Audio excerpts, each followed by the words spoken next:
welcome back to my channel Heru Motovlog guys. Oke guys, di video kali ini gue lagi reading siang di daerah Bekasi ya guys. Di daerah Bekasi, di daerah Gobel. Ini jalur Gobel, gue sering lewat sini guys. Beberapa kali gue lewat sini karena jalur ini mempersingkat waktu dan bisa dibilang jalur alternatif sih. Nah oke guys, di video kali ini gue mau berbagi atau ngobrol aja, atau mau berbagi tips sih. Mau berbagi tips atau cara menjadi motovlogger guys. Jadi yang gua baca-baca atau gua pelajari itu menurut gua ada 10 langkah guys. 10 langkah menjadi motovlogger sukses. Walaupun gue sendiri belum sukses, tapi gak apa-apa, kita berbagi aja atau sharing aja ya. Jadi kita reading sambil ngobrol-ngobrol aja sih guys. Oke guys, untuk saat ini memang keberadaan internet itu membuka banyak peluang ya bagi siapapun lah. Bisa kita, bisa orang lain, pokoknya keberadaan internet itu mendukung banget untuk kita itu mulai mengenal tips dan cara ya guys menjadi seorang motovlogger, karena membuka bagi kita untuk terus berkarya lah gitu. Vlogger atau blogger video sendiri ya kan, merupakan vlog yang menyebarkan konten video kita guys, yang bisa berupa gambar, audio ataupun teks ya guys ya, bisa pakai teks juga sih. Nah oke guys, gue akan berbagi 10 tips atau cara untuk menjadi seorang motovlogger. Nah, ada beberapa tips yang bisa kita ikutin ya guys ya, atau teman-teman semua ikutin.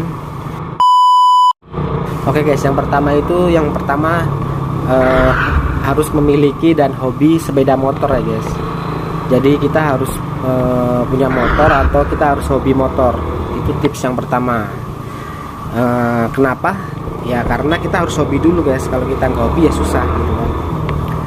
Karena hobi itu akan mendatangkan kesenangan yang membuat setiap usaha Anda berakhir dengan hasil yang memuaskan guys. Jadi kita selain menyukai atau senang, di sisi lain juga kita bisa mendapatkan income ya, atau mendapatkan penghasilan lah gitu. Nah itu yang pertama. Yang kedua itu pelajari dan perdalam guys pengetahuan tentang sepeda motor. Jadi kita harus pahami dulu dan pelajari tentang sepeda motor itu kayak gimana. Jadi kalau kita sudah tahu pembelajaran dari sepeda motor itu, pengetahuan kita banyak, jadi kita mau review motor apapun itu sebenarnya gampang karena kita udah menguasai dan memahami part-partnya apa. Nah itu guys, jadi pelajari dulu dan pahami atau perdalam ya pengetahuan kita tentang sepeda motor. Itu yang kedua. Untuk yang ketiga, kita harus fokus dan punya ciri khas guys. Jadi kita harus fokus dan punya ciri khas. Nah tips sukses bagi motovlogger itu harus fokus dan jangan serakah ingin menguasai semua bidang. Misalkan kita harus fokus misalkan pada reading, unjuk skill atau modifikasi motor, balapan atau perbengkelan. Jadi kita harus pilih salah satu tadi. Kita harus tetap fokus satu. Karena kalau tidak fokus pada satu tema guys, maka hasil vlog itu tidak akan luas dan bermanfaat bagi pengikut kita guys. Jadi kita harus memilih di antara tadi sih gitu. Kalau gue sendiri masih campur-campur deh guys. Ada yang review, ada yang reading, ada yang ke bengkel. Jadi masih campur gitu. Nah yang keempat guys, kita harus membeli action kamera untuk mengambil video. Kita harus punya kamera dulu untuk merekam videonya guys. Itu yang keempat ya. Nah banyak beberapa jenis kamera yang bisa teman-teman beli gitu ya. Ya sebagai salah satu contoh yang murah meriah itu, kalau gue sendiri pakai SVish ya. SVish itu murah, terjangkau, hasilnya juga bagus kalau siang hari ya. Tapi kalau malam hari kurang sih emang. Terus ada Bicare, ada Yicam. Kalau yang mahal emang GoPro sih guys. Rekomendasi banget GoPro sih, cuman harganya agak mahal sih. Nah terus untuk yang kelima itu kita harus memahami software video editing kita guys. Jadi kita harus belajar dulu cara ngeditnya gimana, terus tentang cara editingnya itu gimana ya guys ya. Jadi kita harus belajar dulu biar bisa tahu.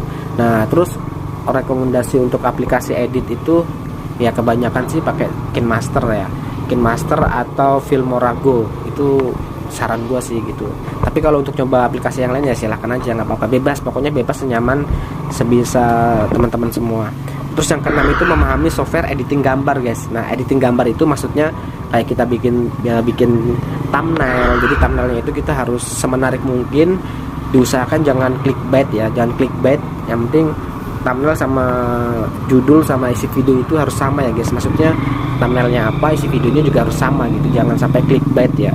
Artinya itu clickbait itu setahu gua antara gambar thumbnail sama isi video itu nggak sama. Nah itu clickbait, jadi harus sama ya. Jadi kita harus pahami dulu. Nah terus yang ketujuh, kita harus punya akun YouTube ya guys, akun YouTube dan segala jenis panduan komunitas atau aturan-aturannya gitu kita harus pahami dulu, pelajarin dulu syarat-syarat di YouTube itu apa aja. Nah itu ya, jadi kita harus pahami dulu aturannya seperti apa. Terus yang kedelapan itu pemahaman aturan penulisan dan SEO ya guys. Jadi kita harus paham dulu aturan-aturan penulisannya seperti apa, SEO-nya itu seperti apa. Nah SEO sendiri itu artinya setahu gua searching engine optimasi. Jadi kita untuk mengoptimasi video kita supaya video kita itu direkomendasikan oleh YouTube, atau video kita itu viral atau bisa direkomendasikan, jadi yang nonton itu banyak. Jadi kita harus pakai SEO ya guys ya. Jadi diatur dulu SEO-nya seperti thumbnail, judul, terus thumbnail, judul sama deskripsi harus diisi. Terus tag juga harus diisi, TAG ya, tag diisi. Terus crash juga diisi, tanda crash itu misalkan apa gitu, itu juga harus diisi semua ya guys. Nah terus tugas 9 itu membuat website, blog pribadi atau sosmed lah. Gampangnya kita harus punya sosmed. Sosmed itu gunanya untuk meng-share atau mengenalkan konten kita yang kita buat itu guys ke teman-teman kita yang di luar YouTube ya. Jadi kayak banyaklah sosmed kayak Instagram, TikTok, Twitter, Facebook. Nah itu kita bisa manfaatin untuk mengembangkan channel kita itu supaya banyak dikenal orang guys gitu. Nah untuk tips yang ke-10 itu mendaftarkan website ya guys, atau akun YouTube kita ke Google AdSense. Nah jadi kita harus daftarin nanti ke Google AdSense itu. Nah dan syarat untuk monetisasi itu kan harus 1000 subscriber dan 4000 jam tayang ya guys. Jadi itu kita harus mendapatkan target itu. Kalau target itu belum tercapai maka kita belum bisa daftarin ke Google. Daftarin monetisasi ya. Itu sebagai partner program YouTube ya guys gitu. Nah fungsi untuk daftar ke Google AdSense itu sebagai motovlogger untuk mendapatkan keuntungan seperti halnya dolar ya guys. Jadi untuk video kita itu konten itu perlu dimonetisasi ya guys. Jadi untuk untuk mendapatkan penghasilan itu harus dimonetisasi. Nah jadi itu guys, jadi 10 tips dan cara menjadi motovlogger yang bisa kita terapin atau teman-teman terapin. Nah agar kegiatan berkendara Anda lebih berkesan, maka gunakan motor terbaik dengan spesifikasi yang Anda inginkan. Motornya bebas mau apa aja ya guys ya gitu. Nah mungkin itu aja guys, cerita dari gua atau 10 tips dari gua, bisa teman-teman coba semua. Oke guys, mungkin sampai di sini aja penjelasan gua. Oke guys, simak terus videonya, jangan lupa di like, komen, dan subscribe ya guys ya.